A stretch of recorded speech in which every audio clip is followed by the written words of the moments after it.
Welcome back to the GCSE Maths Pro YouTube channel. Today's video is the final part of the Completing the Square series. This is where we're going to be looking at how to relate completing the square to finding the turning point coordinates of a quadratic graph. As I say in all of the other videos, make sure you've seen specifically the first two videos on how to actually complete the square in the first place, because we won't be going through that in detail today. We will just be saying how do we then link that to finding the coordinates. As you will also have seen, this is a higher tier topic only, so if you are foundation, you can click off of this video now and have a look at our foundation tier playlist instead. So before we go into how we actually get the coordinates of the turning points, I just want to go into the reason why this works, or why it is the way it is. Okay, you don't technically need to know why, they're not going to ask you that, but I think it's helpful to know why so that it's easier to remember. This is relating to graph transformations as well, okay? So if you haven't had a look at graph transformations yet, I'm going to link the video now and go check that out. Otherwise, this context won't really make much sense, okay? So first of all, you can see here I'm starting with the graph of y equals x squared. Just y equals x squared on its own. It is a quadratic graph, but we don't have all of the rest of the plus something x plus c at the end, do we? As you can see, if you think about it, if we were to do an xy table, let's say, let me do it here. The xy table gives us the coordinates of every graph, doesn't it? So let's say we'll do some negatives as well, where you can see x is minus 1, 0, and 1. Obviously, you sub it into the equation. So if x is minus 1, y is minus 1 squared, which is positive 1. Obviously, if x is 0, 0 squared is 0. And if x is 1, 1 squared is 1. Let's say if we were to carry on, I know you can't see it here, but 2 squared is 4, 3 squared is 9, so on. And obviously, negative-wise, where x is minus 2, it would still be positive 4, wouldn't it? Because any negative number squared is also positive. So that's why you've got this U shape if it's a positive x squared graph. And it's symmetrical, isn't it? It goes down, hits this point here, and goes up. So this is either, they call it sometimes the minimum point, I mean, self-explanatory, it's the lowest point on the graph, isn't it? Or the turning point, as again, self-explanatory, you know, it's coming down, it's then turning and going back up again. So we want to find the coordinates here. Obviously for y equals x squared, the coordinates for the turning point is 0, 0. Okay, those are the starting points that we're going to use.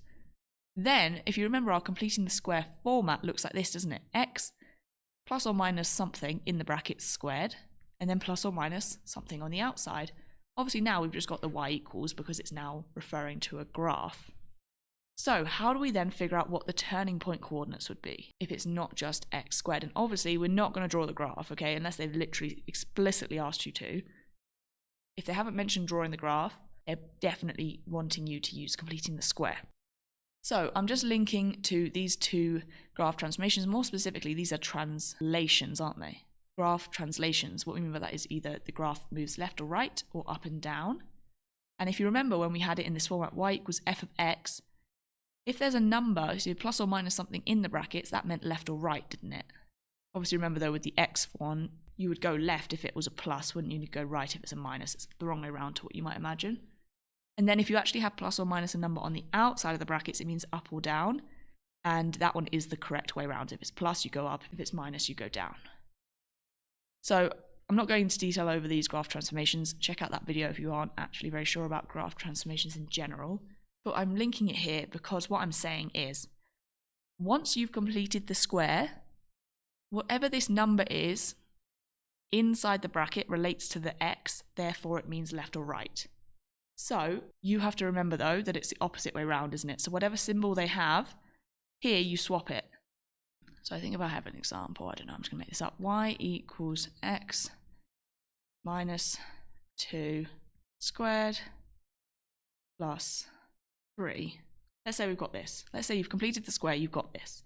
The minus 2 means a translation from this original point here, because basically any other quadratic that's beyond just x squared is a transformation of the x squared graph, isn't it? It's just the x squared graph is the base and then they've transformed it somehow.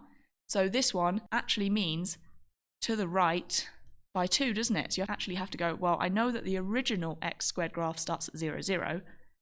This is then a translation to the right by 2, so we're now here. And then this bit at the end, plus 3 is on the outside, isn't it?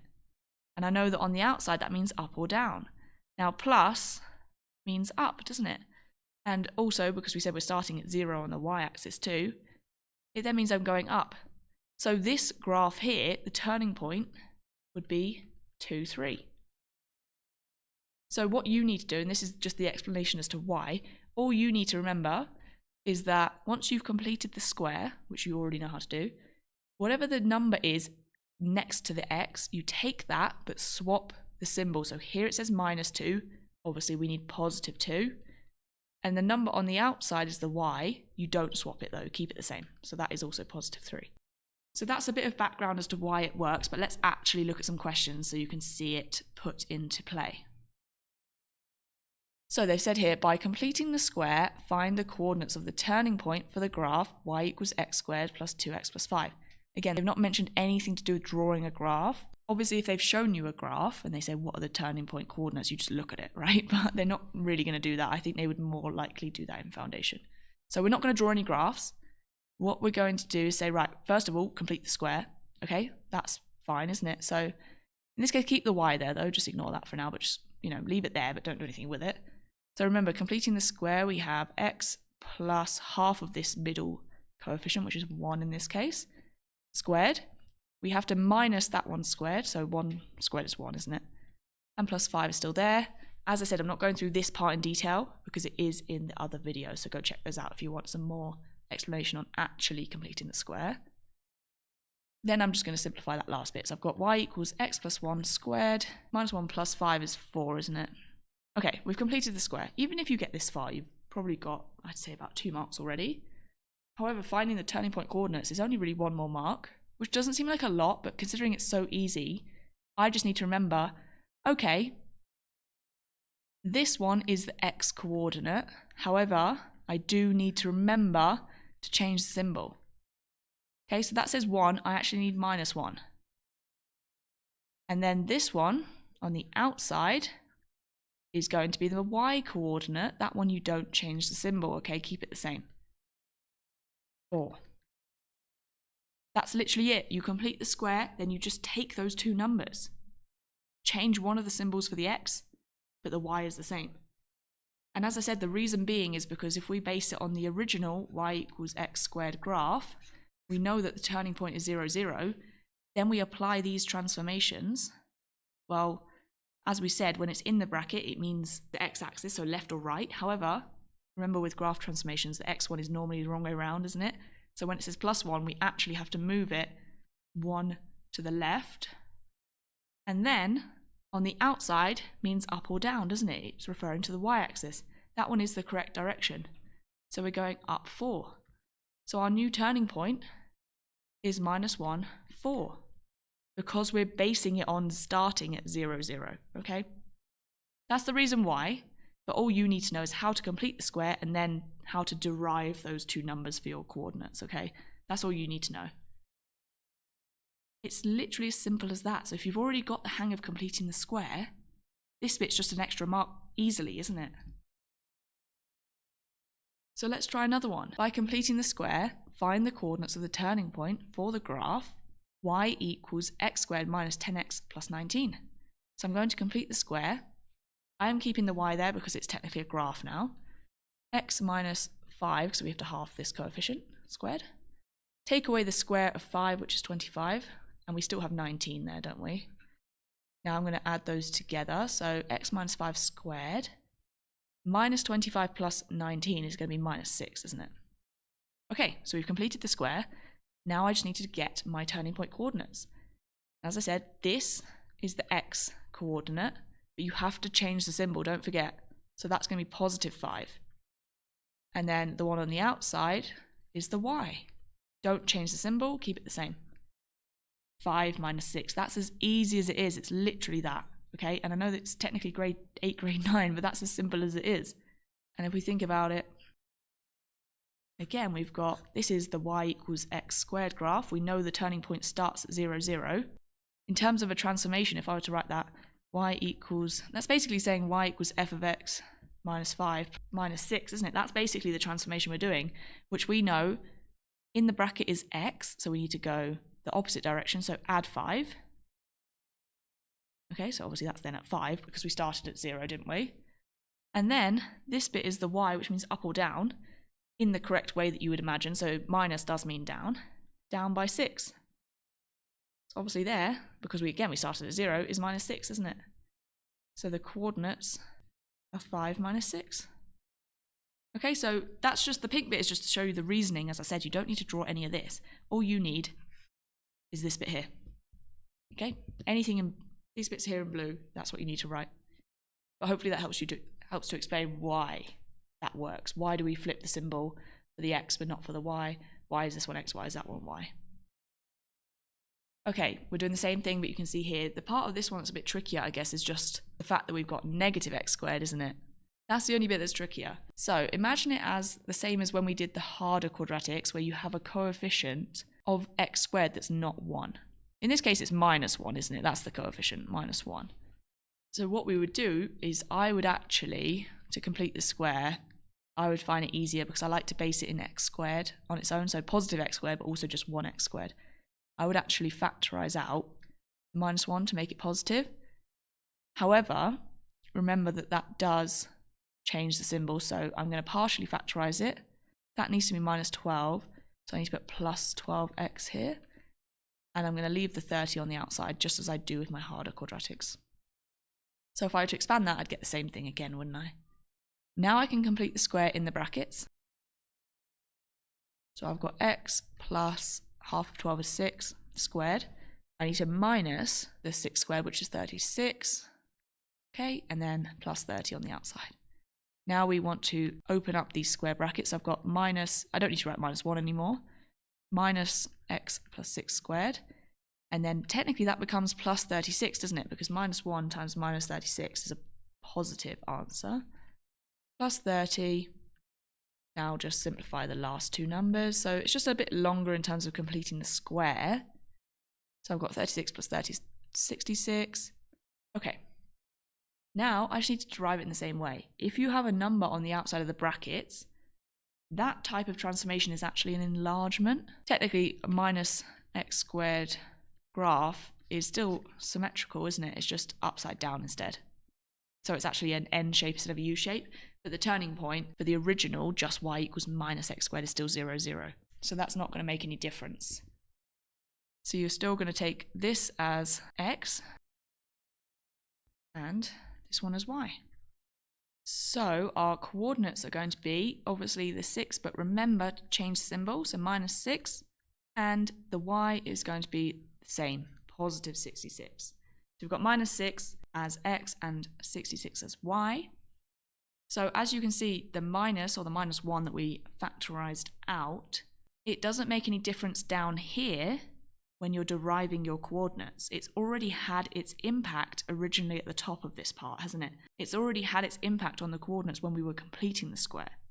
But once you have then completed the square, you can kind of ignore it and just derive the coordinates as normal. So give this one a go. It's similar to the previous one in the fact that I know it's not negative x squared, however there is a number in front of the x squared that's not just positive 1.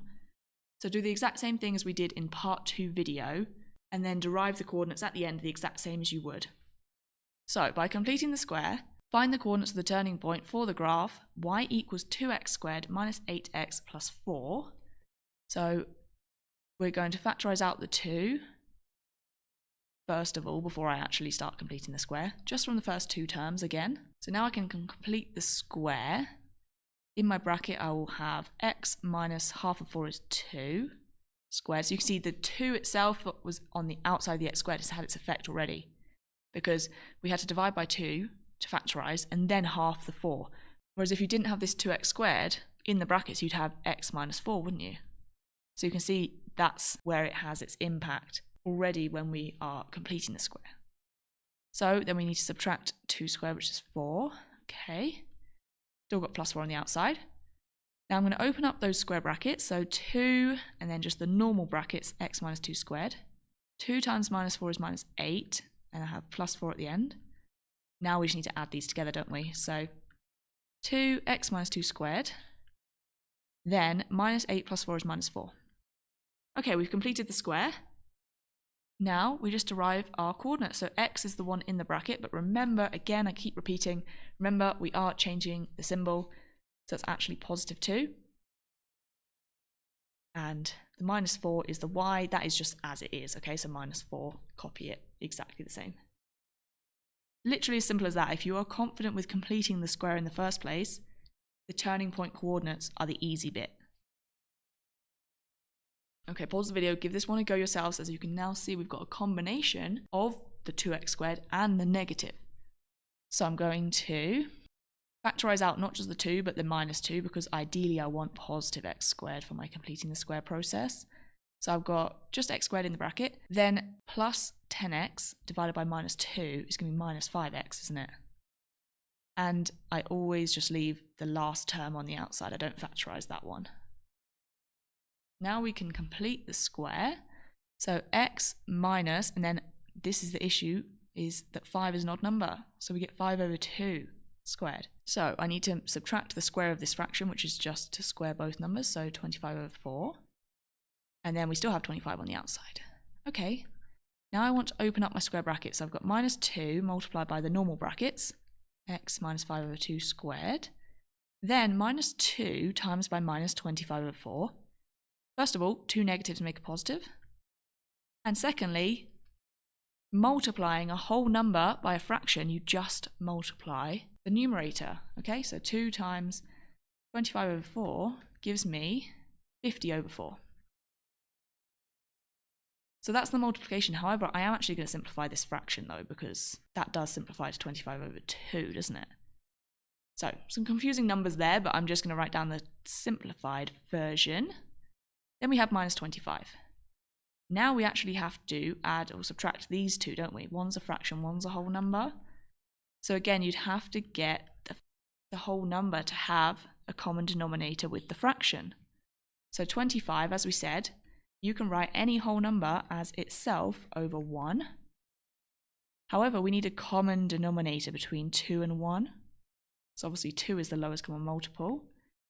How do we change from 1 to 2? Obviously we just times by 2. And with fractions you do the same to the top as you do to the bottom, don't you? So that's 50 over 2. And then when we add them, so, well, we've got positive 25 over 2 minus 50 over 2. So actually we're going to subtract them. We just subtract the numerators, don't we? So you will actually end up with minus 25 over 2. So I'm just writing it there so I can save some space over here. Okay, we've completed the square. Now to derive the coordinates, as we said, just ignore that minus 2 on the front because that's already had its effect on the coordinates anyway. So the x is obviously the one in the brackets, but change the symbol. So I've got 5 over 2 for x, positive 5 over 2. And the y is as you find it on the outside, so minus 25 over 2, which you might have written as decimals, which is fine, 2.5 and minus 12.5. Absolutely fine, whichever way you want to write it. Okay, so this is the last one. Give it a go yourselves and then come back to check your answers. So I'm going to do the same things before. I'm going to just factorize out the 3 from the first two terms. So I've got x squared plus 3x. Leave the 8.75 on the outside. To complete the square, x plus 3 over 2, because 3 is an odd number, so halving it is going to be a fraction, minus that squared, which is 9 over 4, plus 8.75 on the outside. You might want to convert that into a fraction if you like, if you don't have a calculator, or you might want to use these as decimals, it just depends. Let's just see what we feel like here. So I'm going to expand out the square bracket, so we've got 3 x plus 3 over 2 squared still in those brackets, and then 3 times minus 9 over 4. I might put this as a decimal maybe, so that when I add them it's a bit easier. So obviously, as we said, a whole number times by a fraction, you just multiply the numerator. So I've got 27 over 4. So how many 4s go into 27? Well, 6, and then there's 3 quarters left over, aren't there? So actually that is 6.75, isn't it? So you might find that easier, or you might want to change the 8.75 into a top-heavy fraction. It is up to you. Okay, so y equals 3. Seeing as this is in decimals, let's write everything in decimals. 3 over 2 is just 1.5, isn't it? Okay, so 3 multiplied by x plus 1.5 squared minus Minus 6.75 plus 8.75 is going to be positive 2, isn't it? So even though you had decimals there, actually this has come out quite nicely. And from here, again, just ignore the 3 at this point. We've now got our coordinates. So x, remember, change the symbol. Minus 1.5 or minus 3 over 2, depending on what you prefer. And the y just comes as it is, doesn't it? So it's coming as a positive. So we've got minus 1.5 and then 2. Or, as I said, if you want it in fractions, minus 3 over 2, 2. That's literally it, okay? So even if there's decimals like this, it might end up that it simplifies quite nicely. So as I said, that's everything on completing the square. Go back and check out the first 2 videos if you feel like you need to double check completing the square as a process. Otherwise, that's everything that we need on this topic. So thanks for watching this video, and leave down below any questions you might have in the comments.